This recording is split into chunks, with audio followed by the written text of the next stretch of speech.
তো আমি এখন আছি আমার গ্রামের বাড়িতে এবং আজকে সকালে চুল কাটতে গিয়ে চাঁদাবাজি নিয়ে একটা কথা শুনলাম। তো এটা হচ্ছে গ্রাম্য চাঁদাবাজি। তো এই জন্য আমি চিন্তা করলাম এর উপর একটু সার্ভে করি, দেন এটা নিয়ে একটু কথা বলি। অ্যাকচুয়ালি আমার উদ্দেশ্যটা হচ্ছে এই যে গ্রাম্য চাঁদাবাজি যেটা, সেটা আসল কারণটা কি এবং সেটা কেন হচ্ছে এবং সেটা নিয়ে কাজ করা। তো খুবই স্বাভাবিক, গ্রামে যারা চাঁদাবাজি করে এবং যারা চাঁদা দেয় সবাই হচ্ছে একে অপরের পরিচিত। তারপরও কোনো চাঁদাবাজির এই ঘটনাটা ঘটে, সেটা হচ্ছে যারা চাঁদাবাজি করে তারা অ্যাকচুয়ালি হচ্ছে রামমশাই। সো রামমশাইটা কেন, তারা যখন খুবই ছোট ছিল তখন, আমি যখন যেই বয়সে হাফ প্যান্ট পরে খেলাধুলা করতাম তখন দেখা যেত তারা ফুল প্যান্ট পরে নেতাদের সাথে ঘুরতো। তো এই জন্য তারা একটা মশাই, এবং কাল পরিক্রমায় তারা কোনো কর্মে যোগ দিতে পারে নাই, কারণ হচ্ছে তাদের একটা আত্মসম্মান ওই সময় অনেক উপরে উঠে যায়। তো সেই জন্য তারা যে কোনো কর্মে যাইতে পারে না, সো তারা হচ্ছে প্যান্ট শার্ট পরে নেতার পিছেই থেকে যায়।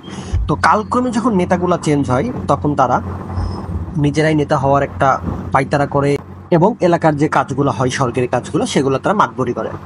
সেটার উপর ভিত্তি করে দেখা যাচ্ছে তারা এলাকার গার্ডিয়ান হয়ে যায়, কিন্তু তাদের নিজস্ব কোনো ব্যবসা প্রতিষ্ঠান থাকে না। তো তারা যখন এলাকার কোনো ব্যবসায়ীর কাছ থেকে কিছু টাকা নেয় বা কোনো একটা সার্ভিস নেয়, তো বিনিময়ে তারা আসলে টাকা দেয় না। তারা অ্যাকচুয়ালি মনে করে যেহেতু আমি guardian of this area, so আমি কেন টাকা দিব, আমি তো এই এলাকার অনেক কিছু থেকে রক্ষা করি, লাইক হচ্ছে পুলিশ আসা যাওয়া, তারপরে হচ্ছে আদার যে ঝামেলা বা অন্য এলাকার যে চান্দাবাজরা, তো তারা যাতে না আসতে পারে সেগুলো নিয়ে তারা খুব কনসার্ন।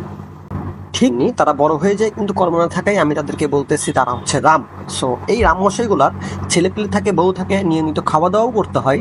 তো আমার এলাকাতে যেটা ঘটে, বেশিরভাগ রাম মশাইয়ের ওয়াইফরা তারা কোনো একটা চাকরি করে বা নিজেরা হাতের কোনো কাজ করে, আর রামমশাই যারা আছে তাদের ব্যক্তিগত খরচগুলা এভাবে তারা তাদের একটা গার্ডিয়ান অফ দিস এরিয়া হিসেবে, অধিকার হিসেবে তারা টাকা তোলে বিভিন্ন এরিয়াতে।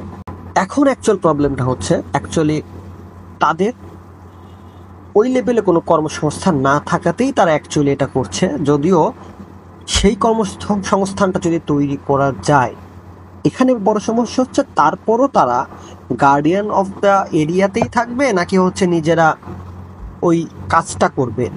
এটা নিয়ে একটা সন্দেহ। তারা হয়তোবা তাদের কর্মসংস্থান থাকার পরও তারা ওইটাতে জয়েন করবে না, কারণ এটাতেই তারা কমফোর্টেবল এবং অনেক এক্সপেরিয়েন্স।